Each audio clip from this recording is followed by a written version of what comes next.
बोलिए सतगुरु कबीर साहेब की जय, संत समाज की जय, भक्त समाज की जय। मोद मंगलमय संत समाज सत्संग प्रेमी बंधुओं, माता बहनों, मेरे लिए भी निर्देश हुआ है। निर्देश पालन हेतु कुछ समय तक आप सबकी सेवा में उपस्थित हूँ। बंधुओं, हमारे जीवन में हर प्रकार की स्थिति आती है और वो स्थिति को हमें लड़कर आगे बढ़ना है। बंधुओं, हम कहाँ कमजोर होते हैं? जहाँ हम कमजोर हो जाते हैं ना, वहाँ उस स्थिति को लड़ने के लिए हमें क्षमता कम हो जाती है। और हमें क्षमता होती कम क्यों कम होती है? क्योंकि हमें अपने आप पर विश्वास नहीं होता है।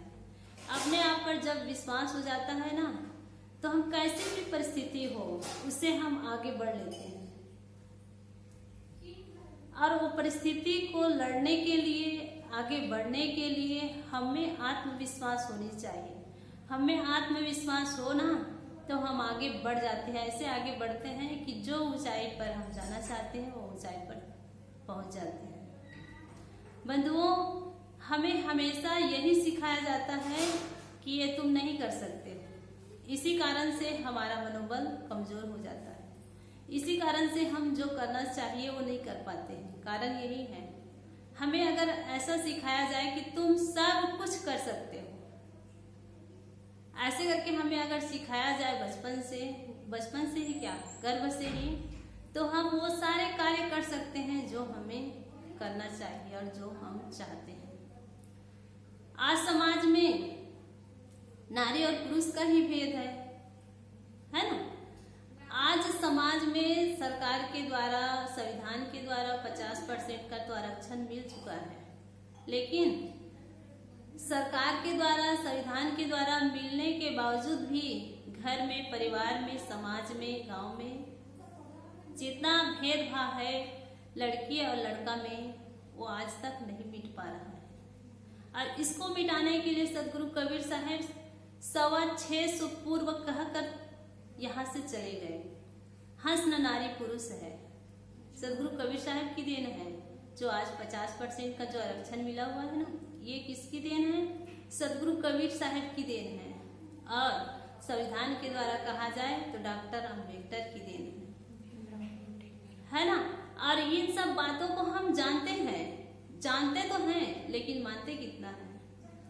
बंधुओं, वेद में भी बात आती है, यत्र नार्यन्ते पूज्यन्ते तत्र देवता। जहां नारी की पूजा होती है वहां देवता का निवास होता है।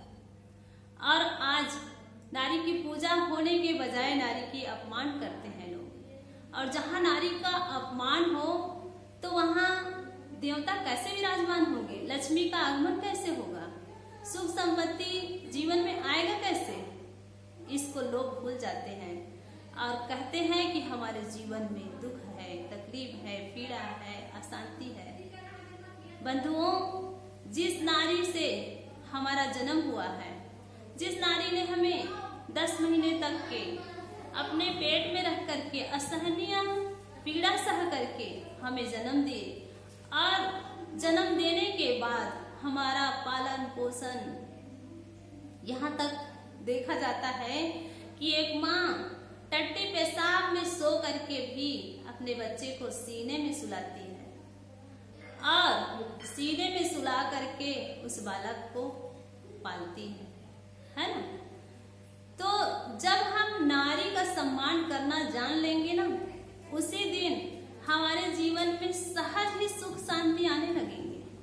लेकिन नारी का सम्मान करना हम भूल गए हैं और इसी कारण से हमारे जीवन में कलह है, दुख है, पीड़ा है, तकलीफ है। इसको हम सबको समझना है। सरकार की तरफ से, संविधान की तरफ से तो हमें 50% का आरक्षण मिल चुका है, लेकिन आप जरा अपने हृदय से पूछिए, अपने दिल से पूछिए, सचमुच में क्या आप, जितने पुरुष बैठे हुए हैं, क्या आप नारी को इतना सम्मान देते हैं?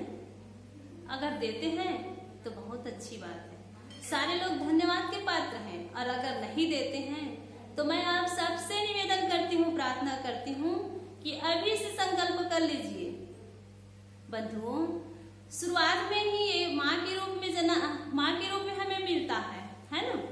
फिर माँ के बाद दोस्त के रूप में, फिर दोस्त के बाद एक पत्नी के रूप में, और पत्नी के बाद बच्चे के रूप में, और बच्चे के साथ साथ बंधुओं हमारे जीवन में पदे पदे एक सहयोगी, मित्र और प्रेमिका के रूप में मिलते हुए हमारे जीवन में हर क्षण उनका सहयोग होता है। बहन के रूप में रक्षाबंधन बांध करके अपने भाई को हमेशा हर साल उनके शुभकामना के दुआएं देती है और उनके लिए पूजा करती है, प्रार्थना करती है। तो हमारे हर क्षण में, हर पल पल में एक नारी का हमारे जीवन में सहयोग है बंधुओं। और इस बात को हम भूल जाएंगे ना तो हमारा जीवन नरकमय हो जाता है। और यही भूल सारे लोग कर रहे हैं। अभी भी स्त्री और पुरुष में भेद मान रहे हैं, और यही कारण है हमारे जीवन का कलह का कारण, और कोई नहीं है बंधुओं। जब ये भेदभाव मिट जाएगा ना हमारे जीवन से, जिस दिन ये भेदभाव मिट जाएगा उसी दिन हमारे घर में, हमारे परिवार में, हमारे जीवन में सुख शांति स्वाभाविक ही हमारे जीवन में आने लगेगा। और जब तक हम इस बात को समझेंगे नहीं, अनुभव करेंगे नहीं, विचारेंगे नहीं, विवेक करेंगे नहीं, तब तक हमारे जीवन में सुख शांति आ ही नहीं सकती है बंधु। तो मेरा कहना यही है कि हम जहाँ भेदभाव करते हैं ना, वहाँ हम विचार करें कि आखिर भेद करते क्यों हैं। लड़की और लड़का का जन्म तो एक ही प्रकार से होता है बंधुओं। एक माँ जन्म देती है तो लड़का को जन्म देती है तो भी उतना ही पीड़ा दुख सहती है, और एक लड़की को भी जन्म देती है तो उतना ही दुख पीड़ा सहना होता है।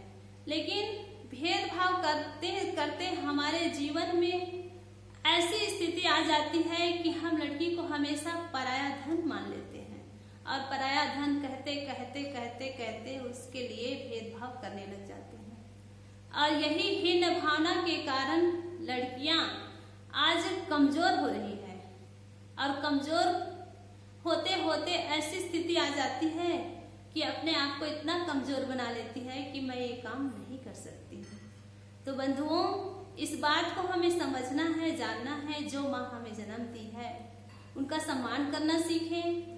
जो बहन हमें रक्षा कवच दी है उसका सम्मान करना सीखें। जो बिटिया हमारे पगड़ी को हमेशा सम्मान से, हमें सम्मान से जीना सिखाई है, जो बिटिया, उनका सम्मान करना सीखे बंधुओं।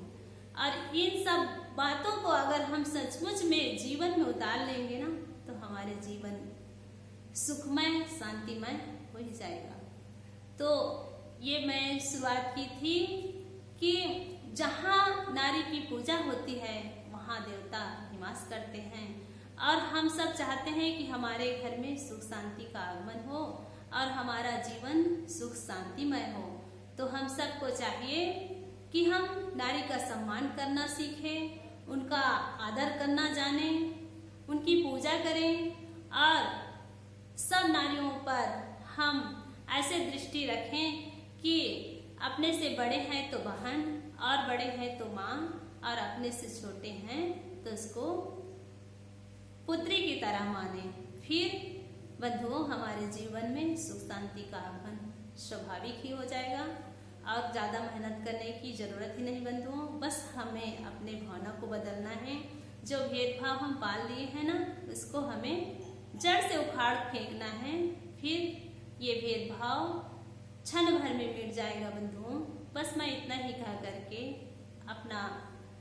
अपनी वाणी को विराम देती हूँ। बोलिए सतगुरु कबीर साहिब की जय।